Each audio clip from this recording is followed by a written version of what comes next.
कितनी अजीब बात है ना।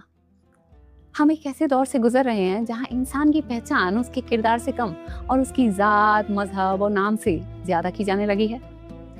मगर हिंदुस्तान की तारीख एक ऐसी दास्तां भी सुनाती है जहां एक शख्स ने अपनी पूरी जिंदगी इस बात को झुठलाने में गुजार दी। नाम था उधम सिंह। अब सच सच बताइए, आप लोगों में से किन ने उधम सिंह की ये कहानी सुनी है?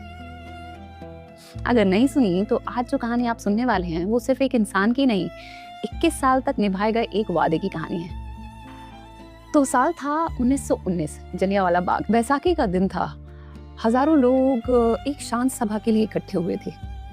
तभी बिना किसी वार्निंग के ब्रिटिश आर्मी के सिपाहियों ने रेजिनाल्ड डायर के हुक्म पर भीड़ पर गोलियां चलानी शुरू कर दी। लोग भागे, लेकिन बाहर निकलने का रास्ता बहुत तंग था। कुछ लोग दीवारें चढ़ने लगे, कुछ लोग जान बचाने के लिए भाग के कुएं में कूद गए। कुछ ही मिनटों में बाग लाशों से भर चुका था। उस खूनी शाम ने एक नौजवान के दिल पर ऐसा जख्म छोड़ा जो कभी भरा ही नहीं। उनका नाम था उधम सिंह। इतिहास कहता है उस दिन उन्होंने फैसला कर लिया था कि इस अन्याय को वो कभी नहीं भूलेंगे। और फिर शुरू हुआ उनका 21 सालों का इंतजार। कभी वो मजदूर बने, कभी कारपेंटर, कभी मैकेनिक, कभी झूठे नाम से सफर करते रहे। अफ्रीका पहुंचे, अमेरिका, यूरोप।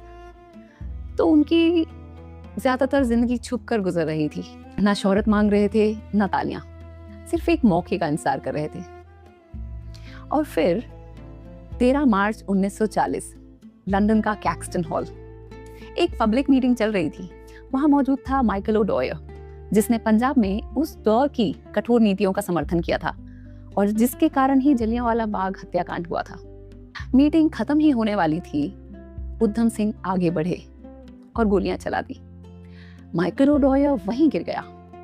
सब लोग भागने लगे, लेकिन उधम सिंह नहीं भागे। उन्होंने अपना हथियार नीचे रख दिया, जैसे वो भागने कभी आए ही नहीं थे। वो इंतजार कर रहे थे।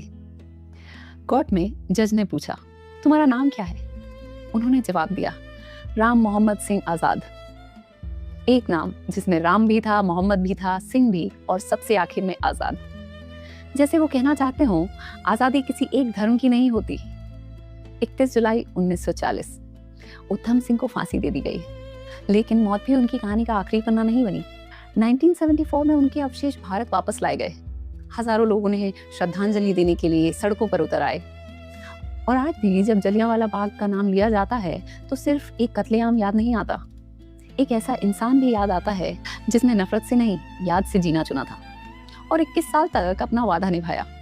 हिस्ट्री हमें सिर्फ इतना नहीं सिखाती कि क्या हुआ था, हिस्ट्री ये भी सिखाती है कि कुछ वादे पूरी जिंदगी मांग लेते हैं।